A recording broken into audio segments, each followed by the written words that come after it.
Bonsoir à tous, il est 20h, voici les titres de l'actualité de ce mardi 5 décembre.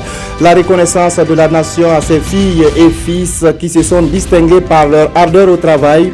904 personnes ont reçu cet après-midi au palais de Kosiam des distinctions dans l'ordre national et dans l'ordre du mérite.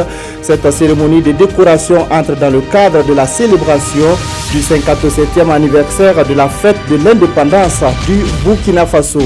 Mise en œuvre depuis 20 mois, la gratuité des soins pour les enfants de moins de 5 ans et les femmes enceintes est en cours d'évaluation.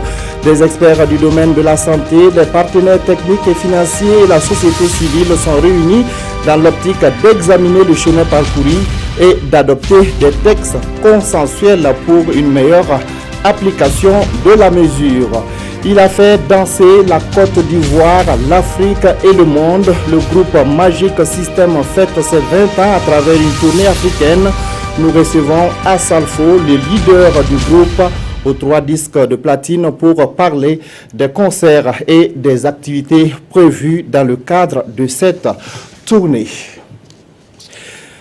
On débute ce journal à l'Assemblée nationale. Les députés ont donné ce matin leur quitus au gouvernement pour la signature d'un accord de prêt d'environ 3 milliards de francs CFA. Les fonds serviront à la réalisation de forages au profit des populations affectées par la construction de l'aéroport de Doncin. Les parlementaires ont également voté une loi portant à réglementation de la profession d'huissier au Burkina Faso. Le point avec Adama Djiti et Zalissa Sanfo.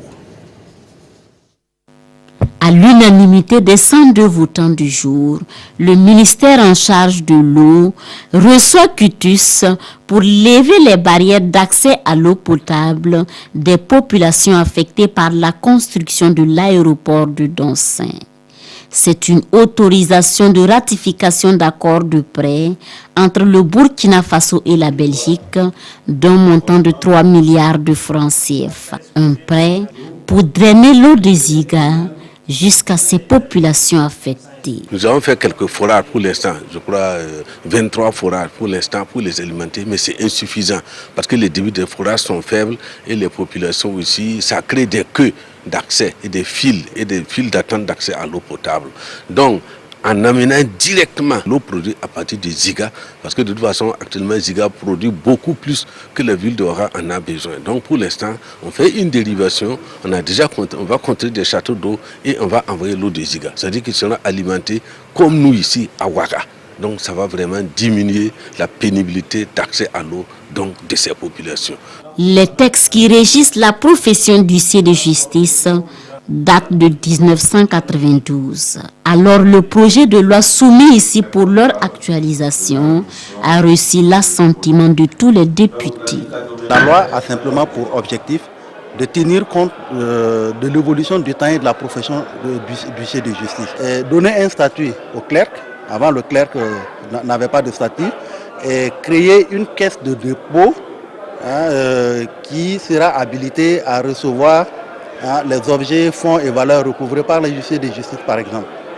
Pour tous, l'entrée en vigueur de cette loi va permettre la professionnalisation de la profession d'huissier de justice, mais aussi de consolider le système judiciaire.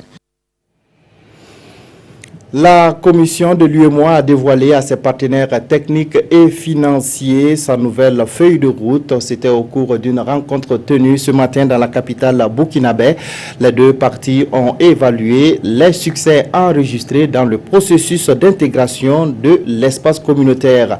Les échanges ont également porté sur les difficultés et les défis à relever. Isaka Ouedraogo, Christine Sanoua Koulibaly. C'est un film documentaire qui retrace la vie de l'espace communautaire et sa vision du futur qui a donné le ton à ces échanges. Un dialogue interactif entre l'UEMOA et ses partenaires techniques et financiers sur la conduite du processus d'intégration. Je me réjouis de cette tradition de rencontrer les partenaires techniques et financiers 2 fois par an pour faire le point de la coopération avec eux. Ça nous permettra de faire un bilan à mi-parcours, de corriger les erreurs, de relever les difficultés et d'y apporter naturellement des solutions. dans le cadre de la nouvelle vision des missions de la Commission. Une nouvelle vision qui enjoint la communauté à un recentrage des activités et interventions et à une utilisation rigoureuse des ressources. Quel est le plan d'action en la matière? Cette question et bien d'autres ont été abordées au cours des échanges qui se sont déroulés sans langue de bois. Ça n'était pas une rencontre, intéressée. Nous avons échangé sur des questions essentiellement d'intégration régionale, de coopération transfrontalière, de sécurité, de convergence macroéconomique et pour essayer de voir sur toutes ces questions, pour avoir d'abord le même niveau d'information, comment nous, les partenaires techniques et financiers, nous pouvons accompagner la région ouest-africaine avec l'UEMOA, mais aussi en bonne articulation avec les autres organisations intergouvernementales ouest-africaines et au premier chef la CEDEAO également, comment on peut accompagner ce processus pour qu'il donne des résultats sur le terrain. Et c'est l'ambition de ce cadre d'échange institué en 2014 avec pour mission de garantir une meilleure synergie dans l'intervention des organisations intergouvernementales selon le principe de subsidiarité. C'est l'une des mesures phares du quinquennat du président du FASO. La gratuité des soins pour les enfants de moins de 5 ans et les femmes enceintes fait l'objet d'une évaluation. Tirant leçon des acquis et des insuffisances, une équipe technique a élaboré un document de base.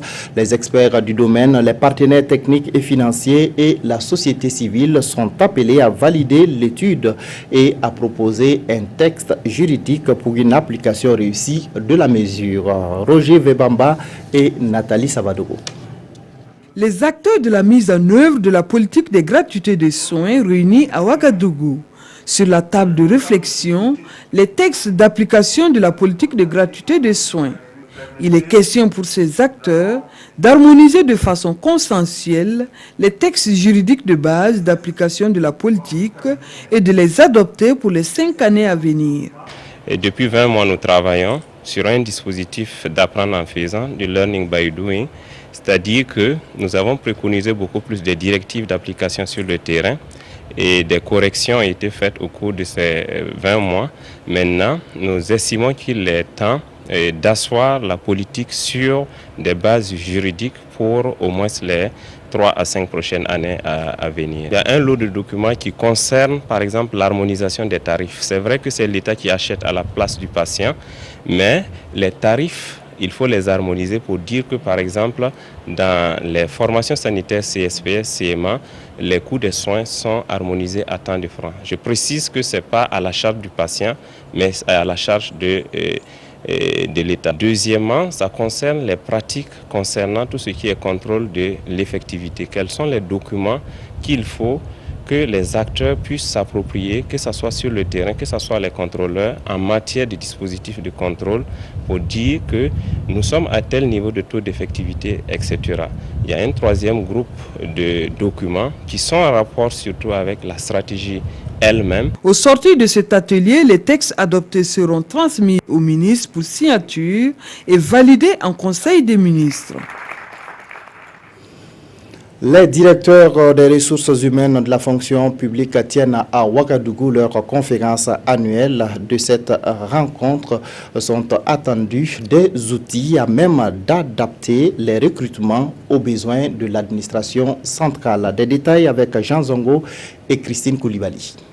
Rationaliser les prévisions de recrutement dans la fonction publique, c'est tout l'enjeu de cette rencontre qui regroupe les gestionnaires des ressources humaines de la fonction publique. Une réflexion qui s'impose au regard des statistiques qui font état d'un taux d'accroissement de plus de 122% des effectifs payés en 10 ans. Plus de 170 000 agents, 173 000 et quelques.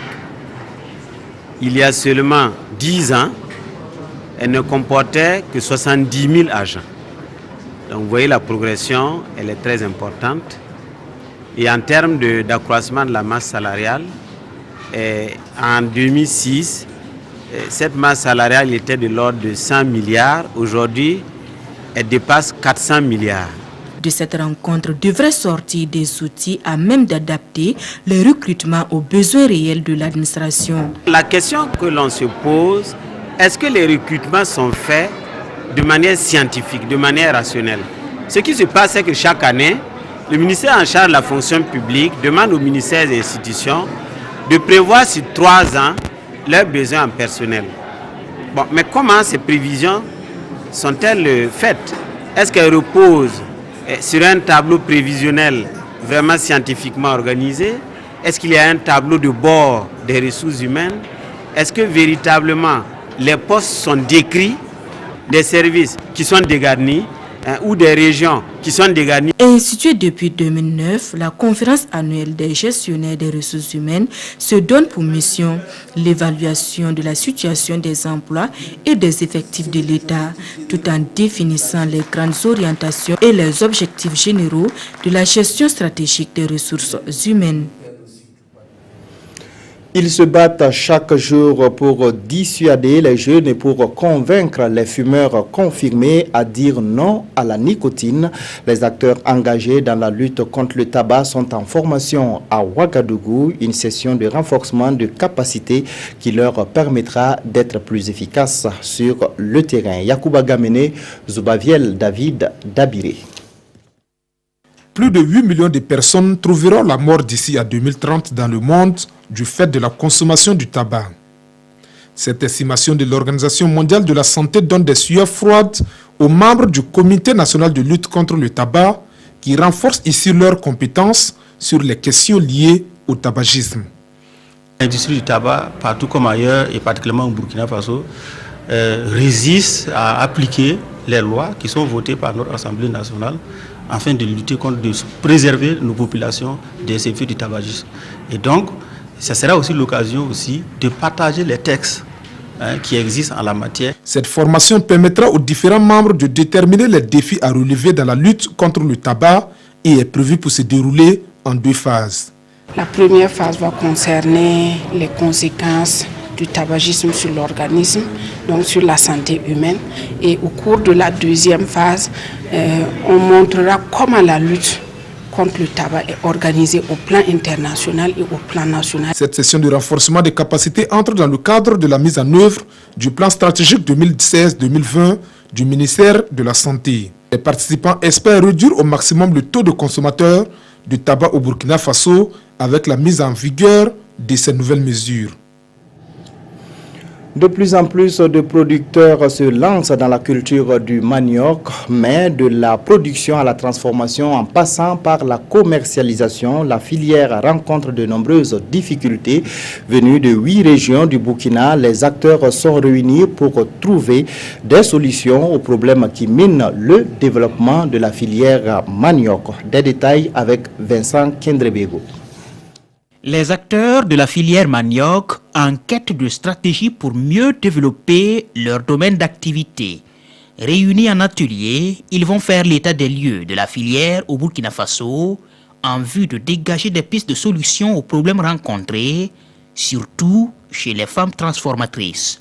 Le manioc est devenu, comme on a dit lors de notre discours, c'est devenu une production qui est très importante. Malheureusement, la filière n'est pas bien structurée. Donc je crois que cet atelier, au cours de cet atelier, parce que les acteurs sont suffisamment représentés, ils vont réfléchir à quelle stratégie il faut mettre en place, en tout cas pour assurer suffisamment de matières premières à nos variantes productrices, à nos variantes transformatrices qui sont les femmes, qui manquent vraiment véritablement de matières premières. La tchéké, c'est une nourriture qui se consomme beaucoup ici au Burkina Faso et partout d'ailleurs. Mais malheureusement, nous n'avons pas la bonne matière des fois qui nous viennent de l'extérieur. Et ce qui se transforme ici, ça ne suffit pas. Donc, notre attente, c'est de soutenir nos producteurs-là afin de nous satisfaire en première matière pour que l'activité puisse porter fruit. À l'issue de cet atelier, il est attendu de propositions de réformes dans les pratiques des acteurs afin d'assurer un développement durable de la filière manioc au Burkina.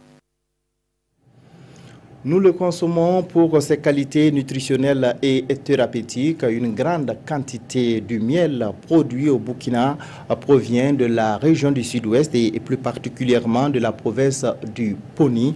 Zoom sur la production de miel dans le Poni avec Justin Karambiri et Aboubakar Traoré.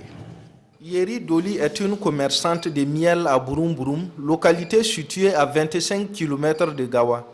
Depuis 15 ans, elle exerce dans cette activité et dit gagner son pain. J'arrive à subvenir aux besoins de ma famille grâce à ce commerce. Cette commerçante s'approvisionne uniquement auprès des apiculteurs de la province du Poni. Selon la direction provinciale des ressources animales, on dénombre environ 300 apiculteurs dans le Poni. Cette année, des milliers de tonnes de miel brut ont été produites par ces acteurs à la date du 29 novembre 2017. Les apiculteurs sont regroupés en associations dans les différentes communes. À la date d'aujourd'hui, pour le compte de la province du Poni, nous avions dans nos statistiques environ 6 000 tonnes de miel brut collecté.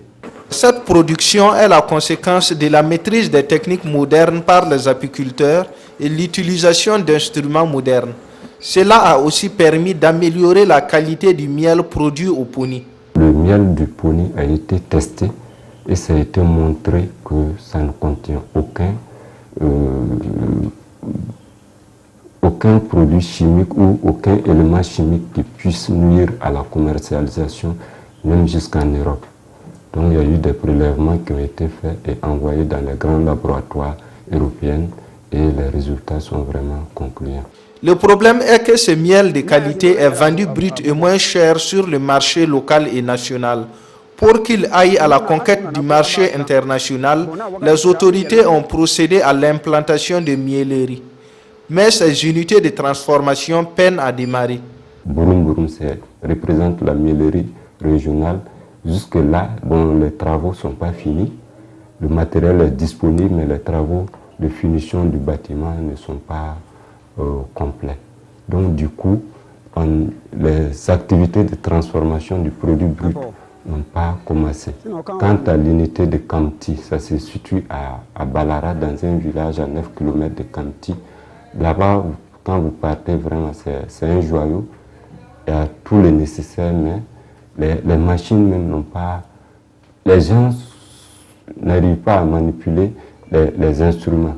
Donc il y a un besoin vraiment de formation à ce niveau. Le miel du Poni fera parler de lui les années à venir, selon le directeur provincial des ressources animales. Mais pour cela, la formation des apiculteurs doit continuer et ils doivent aussi être dotés conséquemment en matériel de production.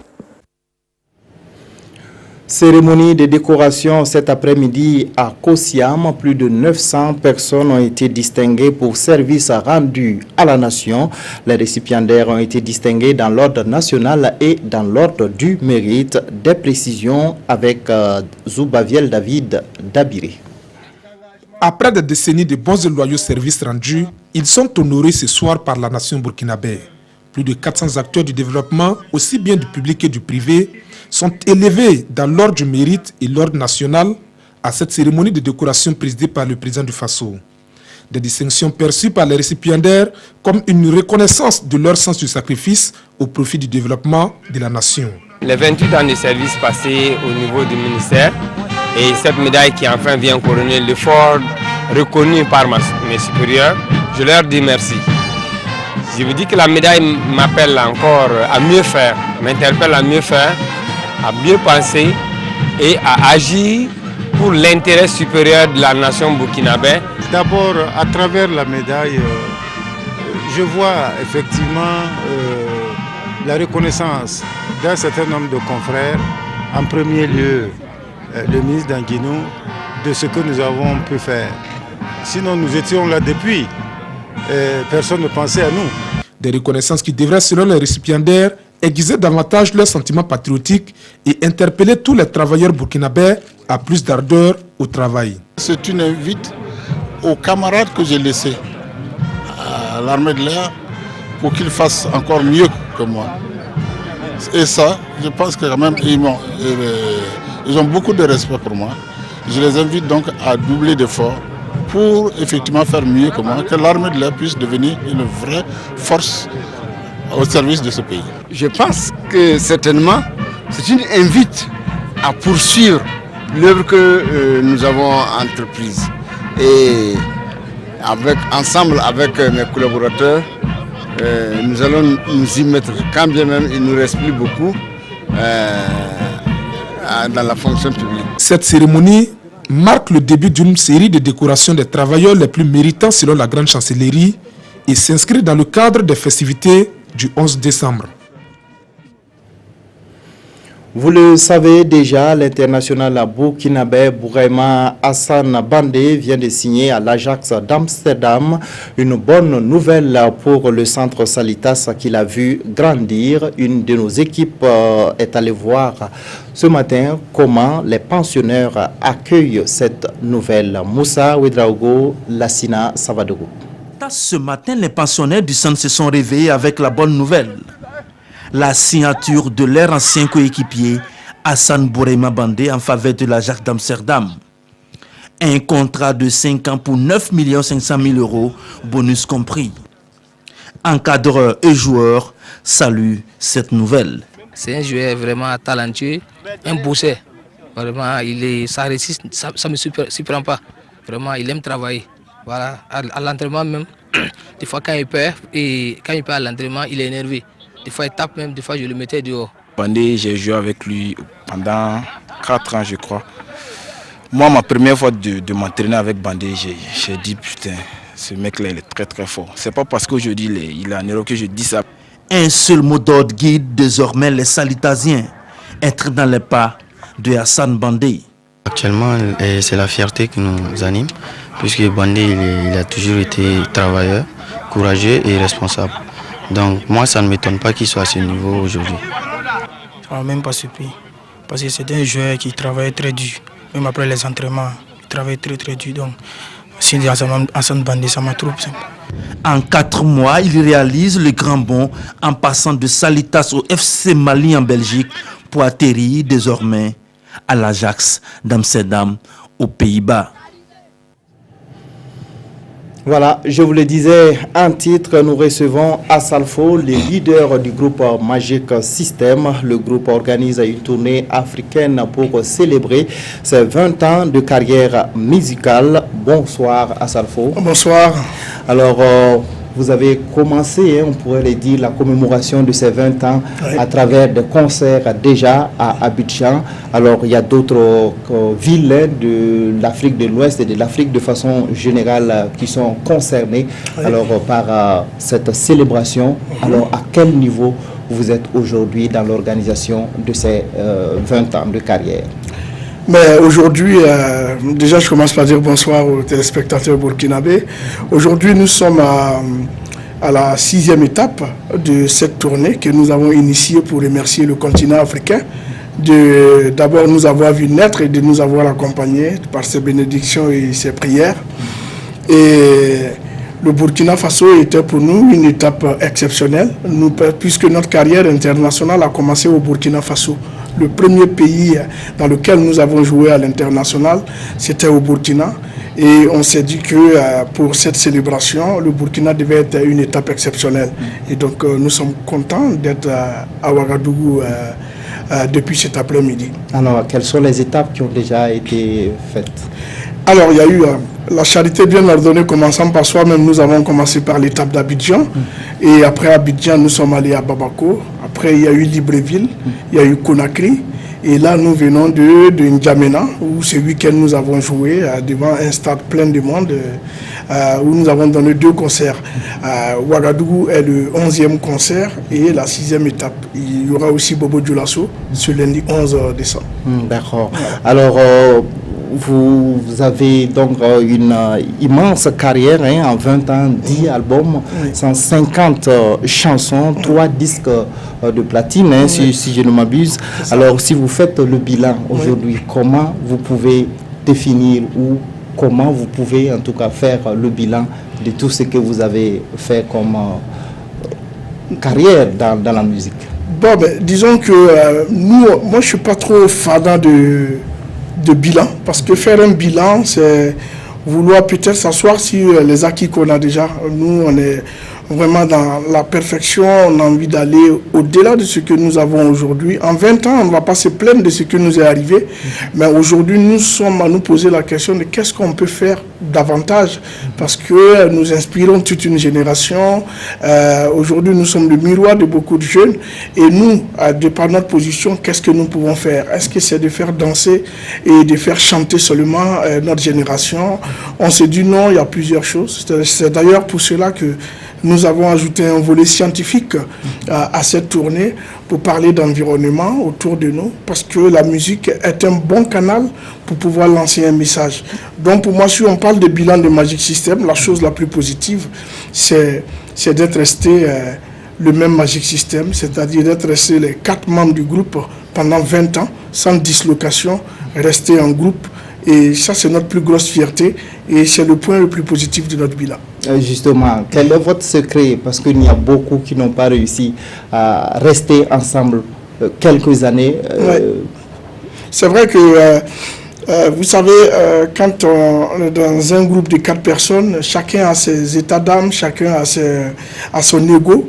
Mais quand la fraternité au-dessus de tout, je crois qu'on peut arriver à être unis, à aller même plus que 20 ans. Moi, je dirais aujourd'hui que ce qui fait la force de Magic System, c'est qu'on a su vivre en frères et on a un passé commun. On est parti d'un quartier pauvre ensemble, on s'est inculqué certaines valeurs et ces valeurs-là, on ne les a pas trahies en chemin. Nous sommes restés avec ces valeurs. Moi, en premier, qui suis le grand frère, j'ai essayé de guider ce groupe comme un grand frère et ses 3 petits frères. Je ne dis pas que ça va toujours, mais on essaie toujours de résoudre ça en fraternité, parce qu'en dehors de nos 4 familles biologiques, nous avons réussi avec Magic System à créer une 5e famille. Justement, vous avez tantôt abordé la question, vous êtes engagé dans la protection de l'environnement, notamment le réchauffement climatique. Alors, comment vous êtes venu, on peut le dire, cette vocation de protection de l'environnement? Parce que généralement, quand on parle d'environnement, quand on parle de réchauffement climatique, on croit que c'est une problématique qui concerne que les politiques et les scientifiques. Alors que c'est tout un chacun qui devait jouer son rôle.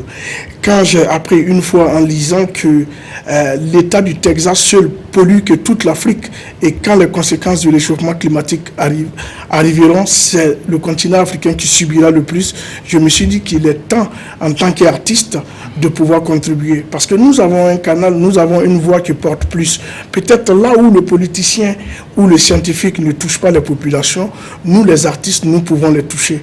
Donc on s'est dit, on peut mettre notre image, on peut mettre notre talent au service de l'environnement pour pouvoir permettre à cette Afrique-là de se développer sans embâche, sans inconvénient, parce que le réchauffement climatique pour nous aujourd'hui, il est plus fort que le terrorisme. Tout le monde parle du terrorisme, mais le plus gros terrorisme qui va venir dans le futur, c'est le réchauffement climatique et nous devons y prendre garde. C'est pourquoi partout où nous passons, nous essayons de faire passer le message, parce que le groupe Magic System est devenu un groupe éco-citoyen. D'accord. Alors, un message, ce serait le dernier mot, donc à vos fans pour les différents concerts qui sont prévus. Nous sommes là, nous sommes 20 ans après, le groupe Magic System est toujours là, c'est toujours à Salfo, Tino, Boudé, Manadia. Nous avons vu la ferveur à l'aéroport tout à l'heure quand nous sommes arrivés. Nous avons senti que le Burkina Faso nous attendait et nous aussi on attendait cette étape du Burkina. Ce qui va se passer au stade municipal de Ouagadougou le 9 et au stade Omnisport de Bobo Dioulasso le 11 décembre, c'est quelque chose que les Burkinabés ne vont pas oublier. Nous sommes venus avec tout notre orchestre, nous sommes venus avec 40 personnes. C'est pour mettre avec une décoration, ça c'est du jamais vu à Ouagadougou. Ce qui va se passer, j'aime pas trop parler.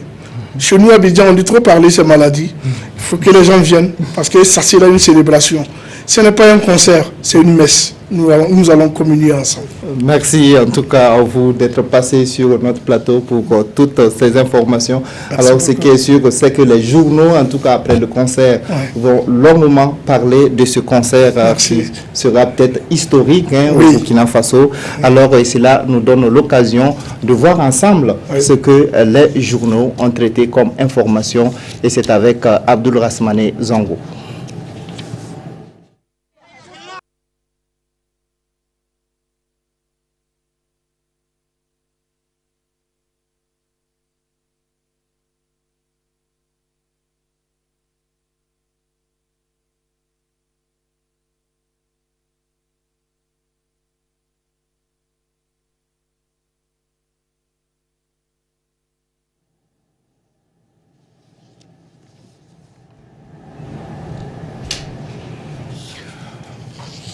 Voilà la revue de presse qui tarde à venir. Nous allons refermer cette édition avec cette triste nouvelle.